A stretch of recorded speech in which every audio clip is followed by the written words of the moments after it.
भाइयों और बहनों और हर हर महादेव। जैसा कि हमने पिछले कुछ समय में देखा कि एक सोशल मीडिया और मीडिया में एक वॉर सी छिड़ी हुई है। लोग पर्सपेक्टिव नहीं समझ रहे हैं और कई लोग ऐसे हैं जो कि बिना धर्म को जाने समझे हमारे धर्म के जो सबसे बड़े रक्षक हैं, हमारे धर्म के सबसे बड़े इस पृथ्वी में रहने वाले पालनहार हैं, चारों हमारे जो परम पूज्य परम आदरणीय शंकराचार्य हैं, उन पर भी प्रश्न उठा रहे हैं। तो आज मैं यहां पर आपको एक पत्र पढ़कर सुनाना चाहता हूं जिसमें कुछ प्रश्न हैं, और ये पत्र हमारे परम आदरणीय परम पूज्य ज्योतिष पीठ के जो शंकराचार्य हैं स्वामी अविमुक्तेश्वरानंद जी महाराज, उन्होंने ये लेटर लिखा हुआ है, ये पत्र लिखा हुआ है। और लिखा किसको है? ये लिखा है श्री राम जन्मभूमि तीर्थ क्षेत्र ट्रस्ट अयोध्या को। मैं इस लेटर को पढ़ के सुना रहा हूं। वैसे तो ये लेटर सोशल मीडिया में भी है, लेकिन मुझे पता है बहुत से लोगों ने इसे नहीं पढ़ा होगा, इसलिए सुनने में शायद आपको चीजें ज्यादा स्पष्ट हो सके। ये लेटर लिखा गया है, ये पत्र लिखा गया 18 जनवरी 2024 को, और लिखने वाले हैं हमारे परम पूज्य जगत गुरु शंकराचार्य ज्योतिष पीठ के स्वामी अविमुक्तेश्वरानंद जी महाराज, जिनको कि हम स्वामी श्री अविमुक्तेश्वरानंद सरस्वती 1008 के नाम से आदर पूर्वक संबोधन करते हैं। इन्होंने ये पत्र लिखा है। ये पत्र लिखा है स्वस्थ श्री महंत नित्य गोपाल दास जी महाराज, अध्यक्ष श्री राम जन्मभूमि तीर्थ क्षेत्र ट्रस्ट अयोध्या जी। पत्र प्रारंभ होता है और अब मैं पत्र पढ़ूंगा। जो शब्द आगे आएंगे वो मेरे नहीं, वो परम पूज्य शंकराचार्य जी के हैं। आशा है आप स्वस्थ होंगे। भगवान नाम स्मरण स्वरूप पूर्वक निवेदन है कि बीते कल यानी दिनांक 17 जनवरी 2024 को सायंकाल समाचार माध्यमों से ज्ञात हुआ कि रामलला की मूर्ति किसी स्थान विशेष से राम मंदिर परिसर में लाई गई है और उसी की प्रतिष्ठा निर्माणाधीन मंदिर के गर्भगृह में की जानी है। एक ट्रक भी दिखाया गया जिसमें वह मूर्ति लाई जा रही बताया गया। इससे यह अनुमान होता है कि नवनिर्मित श्री राम मंदिर में किसी नवीन मूर्ति की स्थापना की जाएगी, जबकि श्री रामलला विराजमान तो पहले से ही परिसर में विराजमान है। यहां प्रश्न यह उत्पन्न होता है कि यदि नवीन मूर्ति की स्थापना की जाएगी तो श्री रामलला विराजमान का क्या होगा, यानी पहले वाली मूर्ति का क्या होगा।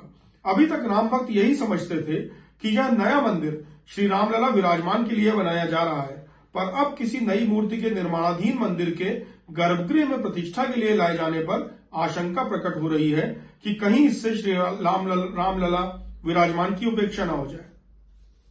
याद रखिए, ये वही रामलला विराजमान है जो अपनी जन्मभूमि पर स्वयं प्रकट हुए हैं, जिसकी गवाही मुस्लिम चौकीदार ने भी दी है, जिन्होंने न जाने कितनी परिस्थितियों का वहां पर प्रकट होकर डटकर सामना किया है, जिन्होंने सालों साल टेंट में रहकर धूप वर्षा और ठंड सही है, जिन्होंने न्यायालय में स्वयं का मुकदमा लड़ा और जीता है, जिनके लिए भीटी नरेश, राजा मेहताब सिंह, रानी जयराज कुंवर, पुरोहित पंडित देवीदीन पांडे, हंसवर्ग के राजा रणविजय सिंह, वैष्णवों की हमारी तीनों अनी के असंख्य संतों, निर्मोही अखाड़े के महंत रघुवर दास जी, अभिराम दास जी, महंत राजा रामाचार्य जी, दिगंबर के परमहंस रामचंद्र दास जी, गोपाल सिंह विशारद जी, हिंदू महासभा तिवारी जी, निर्वाणी के महंत धर्मदास जी, कोठारी बंधु शरद जी और राम जी, तथा शंकराचार्यों और सन्यासी अखाड़ों आदि सहित लाखों लोगों ने अपना बलिदान दिया और जीवन समर्पित किया है। हमारे अधिवक्ताओं ने प्रस्तुत मुकदमे में माननीय उच्च न्यायालय इलाहाबाद की लखनऊ खंडपीठ में गुलाब चंद्र शास्त्री के पुराने हिंदू लॉ के पुराने संस्करण में उद्धत शास्त्र वचनों का उल्लेख करते हुए यह तर्क दिया था कि स्वयंभू अथवा सिद्ध पुरुषों द्वारा स्थापित या पूजित विग्रह जिस स्थान पर पूजित रहे होंगे वहां से उन्हें हटाया या प्रतिस्थापित नहीं किया जा सकता। इसी आलोक में यह निर्णय आया है कि रामलला जहां विराजमान है वहीं विराजमान रहेंगे। स्वयंभू देव, असुर अथवा प्राचीन पूर्वजों के द्वारा स्थापित मूर्ति के खंडित होने पर भी उसके बदले नई मूर्ति नहीं स्थापित की जा सकती। बद्रीनाथ और विश्वेश्वर ज्योतिर्लिंग इसमें प्रमाण है।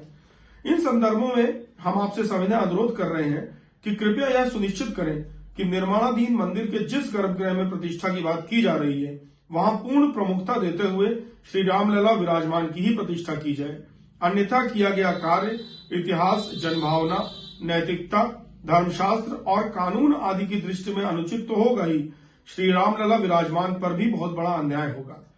यहां हम यह स्पष्ट कर देना चाहते हैं कि ट्रस्ट दर्शनार्थियों में श्रद्धा भावना के संवर्धन के लिए अगर किन्हीं और मूर्तियों को यथास्थान लगाना चाहता है तो उसमें किसी को कोई आपत्ति नहीं है, लगाई जा सकती है, परंतु मुख्य वेदी पर मुख्य रूप से श्री रामलला विराजमान की ही प्रतिष्ठा अनिवार्य है। कृपया यथोचित कर हमें अवगत भी कराएंगे, ऐसी अपेक्षा है।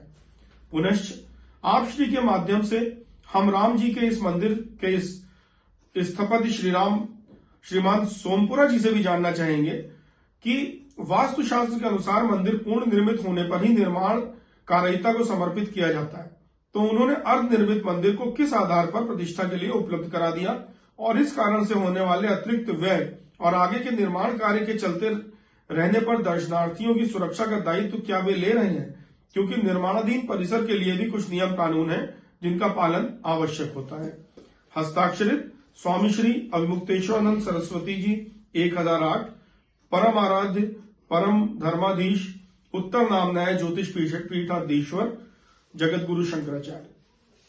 तो ये पत्र में उन्होंने जो प्रश्न पूछे हैं, इन प्रश्नों के उत्तर आप खोजिए। तीर्थ क्षेत्र अगर इसके उत्तर देता है तो ये भी सूचित आपको कर दिया जाएगा, अगर नहीं देता तो वो भी आपको पता चल ही जाएगा। लेकिन मेरा आप सबसे यह निवेदन है, करबद्ध प्रार्थना है कि धर्म के मामले में धर्म दंड हमारे चारों शंकराचार्यों के हाथ में है। कृपया उनकी बात को समझें और उसको बिना समझे बिना जाने उस पर रिएक्ट करने का अधिकार हम में से किसी को भी नहीं है। धर्म के मामले में हम आप सामान्य जन हम सब बहुत छोटे हैं और हमारे जो सबसे बड़े धर्माचार्य हैं, जो शंकराचार्य हैं चारों, उनका स्थान बहुत ऊंचा है। इसी के साथ जय श्री राम, हर हर महादेव।